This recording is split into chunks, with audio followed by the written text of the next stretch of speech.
I signed the papers on a Tuesday. My daughter did not know what I had done before I signed them, and by the time she found out, there was nothing left for her to be angry about. The notary folded her hands on the table and looked at my daughter's husband, and the look on his face was something I will carry with me for the rest of my life. But I am getting ahead of myself. Let me go back to where it started, because that is where you need to understand who I was before any of this happened. My name is Ruth. I am 68 years old, and I live in a small house in Clover Hill, Virginia, the same house where I raised my daughter, where I planted the rose bushes along the front walk, where my husband Gerald died in the back bedroom on a September morning 4 years ago. The house is white with green shutters. The kitchen still has the wallpaper Gerald and I put up in 1987, little blue teapots in rows, slightly crooked on the left side of the window because Gerald said he had it level and I said he did not, and we laughed about that for 30 years. After Gerald died, I did what widows do. I kept going. I cooked for one instead of two. I turned off the television at 9 instead of 11 because there was no one to watch the late news with. I went to church on Sundays and sat in the third pew from the front, which had been our pew, and I spoke to him quietly in my head during the hymns. I was not happy, but I was not broken either. I had learned, somewhere in those first months, the difference between grief and defeat, and I refused to let one become the other. My daughter's name is Pamela. She lives 40 minutes away in a newer house, a bigger house with her husband Derek and their 2 teenagers. For the first year after Gerald died, Pamela called every Sunday and visited twice a month. She brought casseroles. She helped me sort through Gerald's clothes and did not rush me when I needed to stop and sit down in the middle of it. I was grateful. I told her so. Then Derek lost his job. I did not learn this right away. Pamela mentioned it sideways, the way she had always mentioned things that embarrassed her, by saying something else first and then sliding the real thing in underneath. She called one evening and talked for 15 minutes about a vacation they were planning, and then at the end she said, almost as an afterthought, that Derek had been let go from the engineering firm and was looking for something new. She said it the way you might say the weather had turned cold. I asked if they needed anything. She said no. That was in February. By April, the calls had changed. Pamela still called on Sundays, but the tone was different. She asked about the house more than she used to, not about whether I was comfortable in it, but about the house itself. Had I thought about whether it was too big for one person? Had I had the roof inspected recently? Did I know what houses in Clover Hill were selling for these days? I answered her questions and did not think much of them at first, because I am a person who tries to believe the best of people I love. Then she and Derek came for dinner on a Saturday in May. I made pot roast because it had been Gerald's recipe, and it was the meal Pamela always asked for when she came home from college. I set the table with the good cloth. Derek brought a bottle of wine he had not bought for the occasion but had clearly pulled from whatever they had at home because the label was dusty. I did not say anything about that. We ate and talked about the teenagers, about a trip Pamela's friend had taken to Portugal, about nothing in particular. And then, when I was getting up to bring the pie from the kitchen, Derek said, without any build-up at all, that they'd been thinking it might make sense for me to move closer to them. I sat back down. He said there was an assisted living community about 3 miles from their house. He said it was well reviewed. He said I would have people my age around me and activities and someone to check on me. He said it would give Pamela peace of mind. He said all of this in the tone of a man presenting a reasonable business proposal to someone he expected to agree. I looked at Pamela. She was looking at her plate. I said, I am 68 years old, Derek. I drive myself to the grocery store. I maintain my own garden. I am not in need of assisted living. He said he understood that, but it was good to plan ahead. He said the house was a lot to manage alone. He said the market was strong right now and it would be a good time to sell. I said, this is my home. He said, of course it is. And then he said the thing that I have thought about every day since. He said, but think about it practically, Ruth. You're sitting on a significant asset, and it's just going to cost more to maintain as you get older. It makes more financial sense to liquidate now and use that equity for your care. We've already looked into it for you. Pamela still did not look up from her plate. I brought out the pie. We ate it. They left by 8 o'clock. I washed the dishes and dried them and put them away, and then I sat at the kitchen table for a long time, looking at the blue teapots on the wallpaper. The next few weeks were a process I can only describe as being slowly surrounded. Derek began forwarding me listings for the assisted living community. He CC'd Pamela on the emails, as if her presence in the address line was the same as her endorsement. He sent me a one-page summary of what the house might sell for, which meant he had already spoken to a real estate agent without telling me. Pamela called on Sundays and let Derek do most of the talking when he was nearby, and when he was not, she said things like, "I just want you to be taken care of, Mom." I said I was taking care of myself. She said I knew what she meant. I did know what she meant. That was the thing. I understood exactly what was happening and what they wanted and why, and the knowing of it did not make me angry at first. It made me sad. I had raised Pamela in this house. I had read to her in the living room and taught her to make pie crust in this kitchen and held her when she cried over things that seemed enormous at 17 and small now. I had believed, without ever questioning it, that she would be the person in my corner when things were hard. And now things were hard for her, and this was what that looked like. One Sunday in June, Derek answered when I called. He said Pamela was out. Then he said, "We need to make some decisions soon, Ruth. The market won't hold forever." I said, "I have not agreed to any decisions." He said, "I know this is emotional, but emotion isn't a plan." I said, "I will think about it." I did not tell him what I was thinking about. The following Monday, I called a woman named Carol Simmons, who was a friend of a friend and a retired paralegal with enough knowledge to point me toward the right kind of lawyer. I told her a shortened version of what was happening. She listened without interrupting. When I finished, she said, "You need an estate attorney, and I know a good one. Her name is Diane Marsh. She's in Richmond. I can call her for you if you'd like." I said, "Please." I met with Diane Marsh on a Thursday morning. Her office was on the 4th floor of a building downtown, and the waiting room had good light and no televisions playing cable news, which I took as a sign of good judgment. She came out to get me herself rather than sending someone, and she shook my hand and looked me in the eye, and I decided in the first 30 seconds that I trusted her. I told her everything. I told her about the pot roast dinner and the emails and Derek saying emotion isn't a plan. I told her about Gerald's death and the house and the wallpaper. I told her I was not confused and not incapable and not in any danger from myself, but that I was afraid that if I did not do something deliberate, I would end up living somewhere I did not choose without the things I had spent a life building. Diane listened the way good lawyers listen, which is completely and without expression until you are done, and then with great precision. She said, "Nothing your son-in-law is doing is illegal yet. He's pressuring you, not defrauding you.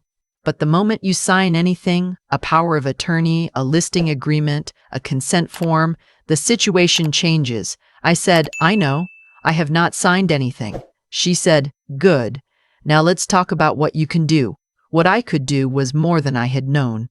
I owned the house outright. Gerald and I had paid off the mortgage 11 years before he died, and the deed was in both our names with right of survivorship, which meant it had passed to me cleanly when he passed. There was no legal mechanism by which Pamela or Derek could force a sale. What they were counting on, Diane said gently, was that I did not know that. They were counting on me being overwhelmed and trusting them and signing what they put in front of me because it seemed like the easier path. I sat with that for a moment. Then I asked Diane what my options were. She walked me through several. I could do nothing and simply refuse, which was my right, but left me in the same slow pressure campaign indefinitely. I could speak to Pamela directly and clearly, with documentation of everything that had been said, or I could restructure my estate proactively, in a way that made the outcome Derek was hoping for, legally impossible. That third option was the one that interested me. Over the next several weeks, Diane and I worked together on a revocable living trust. I will not pretend I understood every line of it, but I understood the shape of it, which was this. The house and my financial accounts would be held in trust, managed by me as the trustee for as long as I was capable, and upon my death or incapacity, control would pass to a successor trustee I named myself. That trustee was not Pamela. It was my friend Elaine, who had been my closest friend for 31 years and who, when I called to ask her, said of course, Ruth, without a moment of hesitation. I also updated my advance healthcare directive and my durable power of attorney for finances, naming Elaine in both. I signed nothing that gave Pamela or Derek any authority over anything. Then, I did something that was not Diane's suggestion but my own. I called Pamela and told her I had been thinking about what Derek had said and that I was open to discussing the house further. I asked if she and Derek could come by the following Saturday to talk things through. I said I wanted to do this properly and had arranged for a notary to be present so that anything we agreed to could be documented correctly. Pamela sounded relieved. She said that was very mature of me. I did not respond to that. Derek arrived on Saturday looking like a man who had already won something. He had a folder with him, which I noticed but did not mention. He sat at the kitchen table where Gerald and I had eaten 30 years of meals, and he spread some papers out, and he explained to me, in a slow and careful voice, that he had spoken to a real estate agent and that the listing process was straightforward and that the assisted living community had a unit available on the second floor with a nice view of the courtyard. I let him finish. Then I asked if he was ready to proceed. He said yes. The notary, a woman named Patricia Gold, was sitting at the end of the table. She had come at my request, and she had with her a copy of the trust documents I had already signed with Diane the previous week. She also had a letter from Diane's office summarizing the current legal structure of my estate. Patricia set these documents on the table. I said, "I have signed some papers already. I thought you should know what they say." Derek opened his mouth and then closed it. Patricia explained, in a professional and unhurried voice, that the property at my address was held in the Ruth E. Calloway Revocable Living Trust, effective as of the previous Monday. She explained that as the sole trustee, I retained full control of the property during my lifetime. She explained that the successor trustee, in the event I became incapacitated or passed away, was not a family member and had already been formally designated. She explained that any transfer of the property would require my signature as trustee and could not be compelled by any other party. She folded her hands and looked at Derek. Derek looked at the papers. He looked at Pamela. Pamela was looking at the blue teapots on the wall. I had a feeling she was thinking about pot roast dinners and Sunday mornings and things she had let happen that she could not now unlet. I said, "I am not moving. I am not selling. I am not signing anything that changes that." I said it without raising my voice because I did not need to raise my voice. Derek said something about this being unnecessary and about him only ever wanting what was best for me. I did not argue. I said I understood that, and I thanked him for his concern, and I meant neither of those things but said them both because there are times when ending a conversation cleanly is more important than winning it. They left before noon.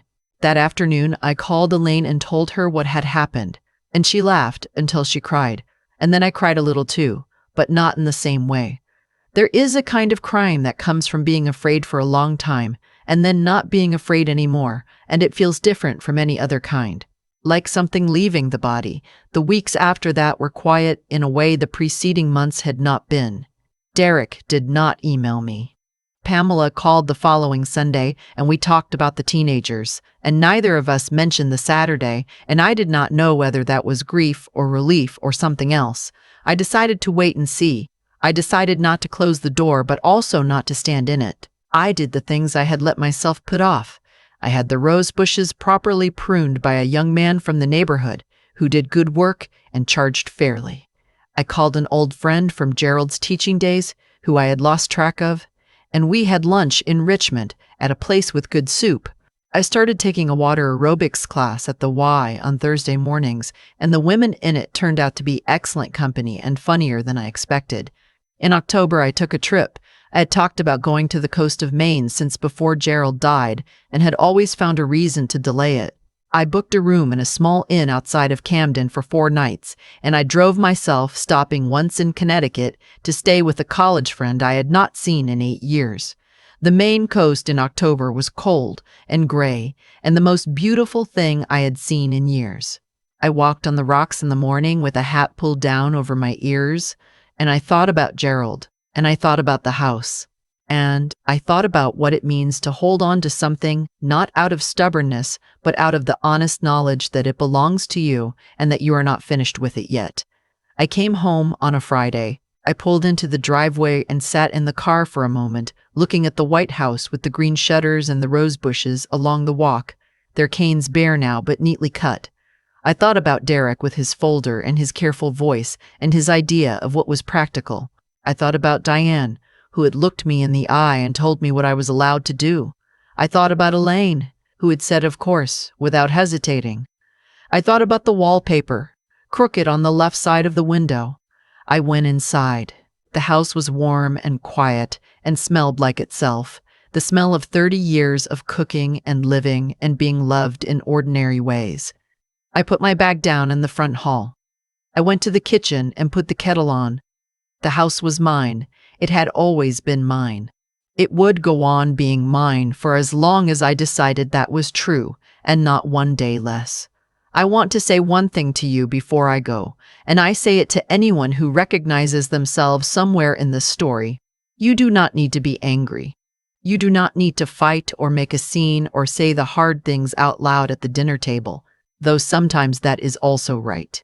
What you need is to know what belongs to you and to understand that knowing is itself a form of power.